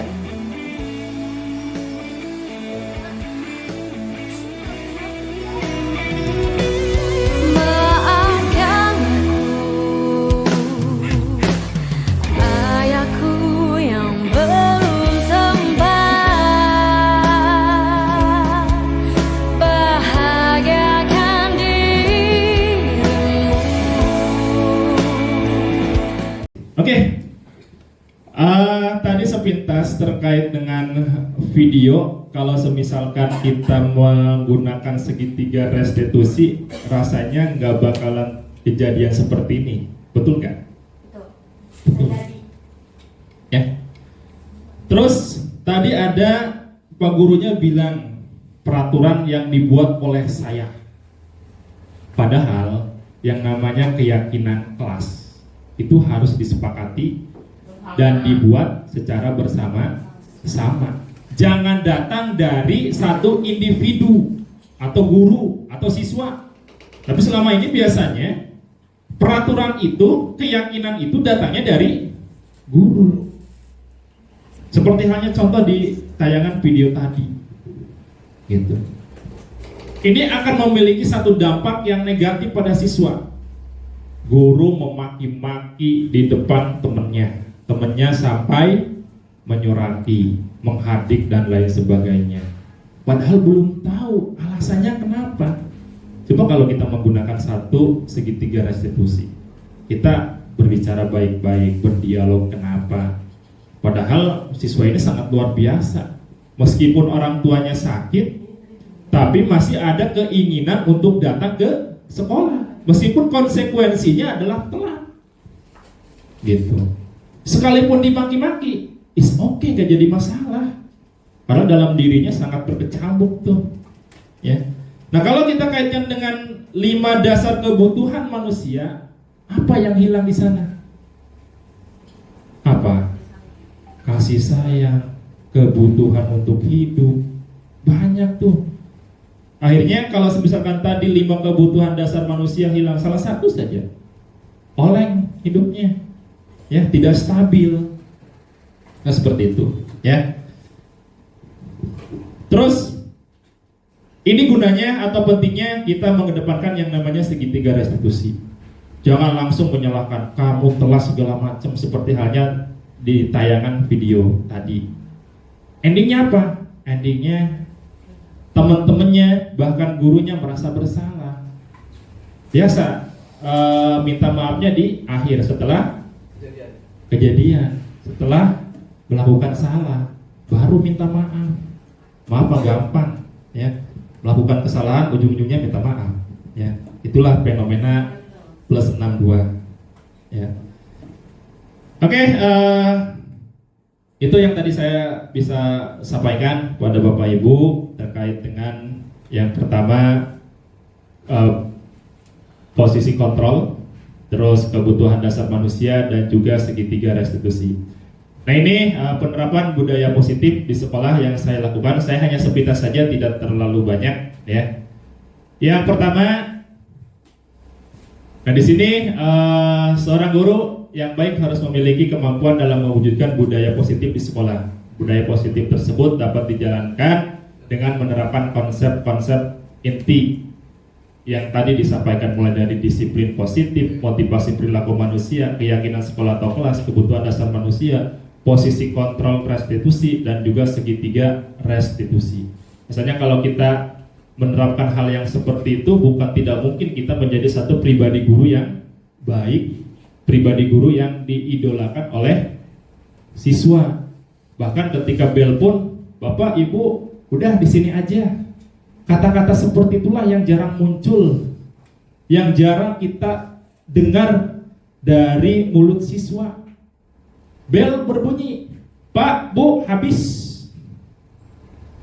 Hari ini Bapak sama Ibu ada agenda. Yes. Maksudnya kalau misalkan kita disiplin positif yang kita konsisten lakukan, rasanya hal-hal atau kalimat-kalimat seperti itu tidak akan muncul, gitu. Ya. Terus di sini penerapan budaya positif yang pertama merumuskan dan juga menerapkan keyakinan kelas, memulai KBM yang pertama dengan tadarus, ini sering kita lakukan, mengoptimalkan kegiatan diskusi dalam pembelajaran. Saya selagi bukan hanya konvensional saja, ketika dituntut untuk berdiskusi ya diskusi, manfaatkan itu dan gunakan itu. Saya mulai memperbaiki kualitas pembelajaran di kelas, mulai membenahi, bukan berarti tadi saya bukan orang yang sempurna, bukan guru yang sempurna, tapi terus mau belajar untuk memperbaiki kualitas belajar di kelas itu sendiri. Terus memberikan penguatan di luar KBM kelas dan juga menerapkan segitiga restitusi. Berikutnya. Nah, ini satu penerapan keyakinan kelas. Saya membuat satu keyakinan kelas di 12 MIPA 4 menjadi kelas binaan saya. Mulai dari kehadiran dan keterlambatan, kebersihan dan kerapihan, peralatan sekolah. Tapi saya lihat itu belum dipampang, belum dicetak. Yang lainnya sudah dicetak, yang ini belum tercetak, ya. Nah, berikutnya ini memulai KBM jam pertama dengan tadarus. Ini konsisten kita lakukan menjadi satu habit atau kebiasaan yang terus kita tingkatkan, ya, sehingga anak dalam mungkin 1 minggu atau 1 bulan udah berapa kali balikan ya dalam 1 bulan. Ini sering kita lakukan. Upayanya ketika ini dilakukan secara terus menerus, anak ke-30-nya bisa hafal dengan tersendirinya, gitu. Terus mengoptimalkan kegiatan diskusi dalam pembelajaran. Ini satu pembelajaran yang saya lakukan, berdiskusi kelompok. Terus ini memberikan penguatan di luar KBM kelas. Saya kaitkan dengan tugas tambahan saya sebagai pembina pramuka. Next. Nah, ini penerapan segitiga restitusi yang saya lakukan. Sebenarnya ini kasus siswa yang tidak mengenakan seragam sesuai dengan hari, banyak ya di kita. Tapi saya mencoba mengoptimalkan itu, mengangkat isu itu dengan mengedepankan segitiga restitusi. Nah, ini ada satu ketika siswa yang tidak mengenakan sesuai dengan hari, seharusnya pramuka, ini malah menggunakan seragam putih abu. Saya di sana berdialog, menanyakan kenapa bisa mengenakan seragam yang tidak sesuai dengan harinya. Kalau kita langsung menghadik ya mungkin menyalahkan si anak tersebut. Tapi saya tadi mengedepankan yang namanya segitiga restitusi itu sendiri. Berikutnya, nah ini yang tadi dijelaskan. Posisi kontrol yang saya lakukan di sana ini sebagai manajer, ya. Jadi berdialog, menanyakan masalah-masalah yang dihadapi oleh dia, kenapa bisa melakukan melanggar peraturan yang sudah ditetapkan oleh sekolah itu sendiri. Next. Nah, ini penjelasannya. Sebagai manajer, guru dapat berbuat sesuatu bersama murid, mempersilakan murid bertanggung jawab dan mendukung murid agar dapat menemukan solusi. Intinya tidak mempermasalahkan atau menyalahkan, bukan mempersalahkan, menyalahkan siswa ketika siswa melanggar peraturan. Tapi dicarikan satu jalan keluar atau solusi bagaimana cara agar tidak melakukan hal yang seperti itu dan bisa menjadi satu contoh bagi teman-temannya. Saya menggunakan tadi segitiga restitusi dengan langkah-langkahnya, mulai dari menstabilkan identitas, terus yang kedua validasi tindakan yang salah, dan yang terakhir menanyakan satu keyakinan yang dia langgar, ya tadi satu kedisiplinan itu sendiri. Nah, kebutuhan dasar yang ingin dipenuhi siswa tadi bertahan hidup, terus nilai keyakinan kelas yang dilanggar tadi disiplin tidak mengenakan seragam sekolah sesuai hari. Next. Nah, itulah penjelasan terkait penerapan disiplin positif yang saya terapkan di sekolah. Baik, terima kasih. Assalamualaikum warahmatullahi wabarakatuh. Ini sedikit memberikan refleksi terkait dengan kegiatan yang sudah kita lakukan bersama. Ini luar biasa, hasilnya satu kata wow. Itu luar biasa. Kalau luar biasa dua kata, ini satu kata wow. Alhamdulillah, yang saya dapatkan adalah sebuah pencerahan, seolah-olah saya tuh di record. Ini nggak ada-ada apa? Enggak, saya bahkan ketika saya melihat pertama itu seperti menjadi pemaparan awal biasa saja. Ini materi yang sudah saya terima nih, sama halnya. Tapi begitu dijelaskan, bahkan pada saat penerapan budaya positif di sekolah, ketiga-tiganya sudah luar biasa. Yang saya ikuti, saya hadapi dalam pembelajaran itu sudah dilakukan. Hanya dibutuhkan konsistensi. Saya sepakat dengan teman-teman yang lain, konsisten melakukan budaya positif, menerapkan budaya positif di sekolah. Dan saya yakin pengaruhnya dampaknya akan sangat baik bagi lingkungan sekolah secara keseluruhan. Itu luar biasa. Apalagi kita dengar bersama dari supportnya yang luar biasa dari bapak kepala sekolah. Saya sangat setuju terkait dengan itu. Saya lebih memahami semua keenam materi yang ada dalam budaya positif di sini kedua, lebih memahami ya pada saat kegiatan ini. Ya, jadi benar-benar tercerahkan dan saya benar-benar termotivasi, sangat termotivasi. Bahkan saya pernah melakukan pada saat sama melakukan tugas yang sama, saya out of box, bukan dalam pembelajaran. Kelas UUD, kuliah Bayu, saya lakukan dalam tugas tambahan saya selaku pembina olahraga pada saat itu, dalam meningkatkan prestasi anak. Ternyata itu bisa dilakukan juga dan memposisikan diri kita sebagai seorang manajer. Hanya saya coba elemen-elemen apa saja yang ada dalam budaya positif yang kita masukkan ke dalam pembinaan kepada anak. Jadi anak benar-benar menyadari, oh ya, saya meyakini seperti ini, kita buat kesepakatan seperti ini, dan memang diawali memang dari keyakinan kelas itu. Nah, jadi kalaupun dalam tugas tambahan yang saya lakukan itu juga dirasa berhasil, apalagi dalam pembelajaran. Nah, tadi kata kuncinya apa tadi? Konsisten. Dan apalagi kalau misalkan dilakukan secara bersama-sama. Semua guru memahami persis seperti ini dan sudah melakukan. Itu akan lebih memberikan dampak yang sangat positif bagi sekolah. Dan insya Allah anak-anak kita lebih tidak perlu lagi ada namanya bentak-bentak. Kita sebagai seorang penghukum, seorang pembuat rasa bersalah, itu sudah terhindarkan dengan sendiri. Di mana kita benar-benar bisa memposisikan diri sebagai seorang manajer. Gitu. Jadi kegiatan ini menurut saya sangat baik, sangat positif, dan semoga bisa diimbaskan kepada seluruh warga sekolah. Jadi bukan hanya guru-guru sasaran saja ataupun bapak ibu dewan guru secara keseluruhan, namun warga sekolah bisa memahami itu. Jadi dan saya yakinkan 5 orang rekan-rekan CGP yang luar biasa ini, saya tidak mendapatkan kredibilitas sedikit